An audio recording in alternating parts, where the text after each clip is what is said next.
Well, COVID cases are rising and the new vaccines are now rolling out. Our Ireland Viscount spoke with an expert about this. She joins us now. Ireland. Alicia, COVID continues to mutate quickly, and experts say these new vaccines will better protect you.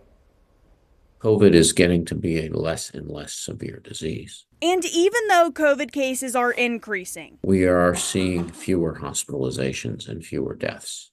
Now, that doesn't mean we aren't seeing hospitalizations, and that doesn't mean that we aren't seeing deaths. The CDC shows hundreds of people are dying weekly from COVID nationwide. In the past 3 months in PA, more than 250 people have died. Goldman says COVID is starting to have flu-like patterns. If you're young and healthy, you're less likely to get sick.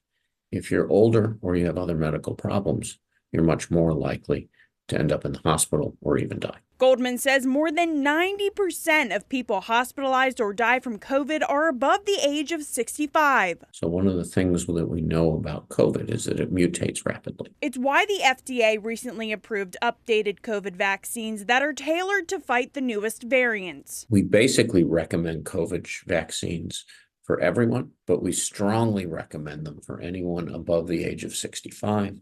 Anyone who's immune suppressed, anyone who has multiple medical problems, because these are the people who are most likely to get sick from COVID. Goldman says they strongly advise for anyone who is around the most vulnerable population to get the vaccine. You might just have a minor cold. You may only have the sniffles, but if you give that to someone who's older or sicker, they could easily get very sick, easily end up in the hospital, or even die.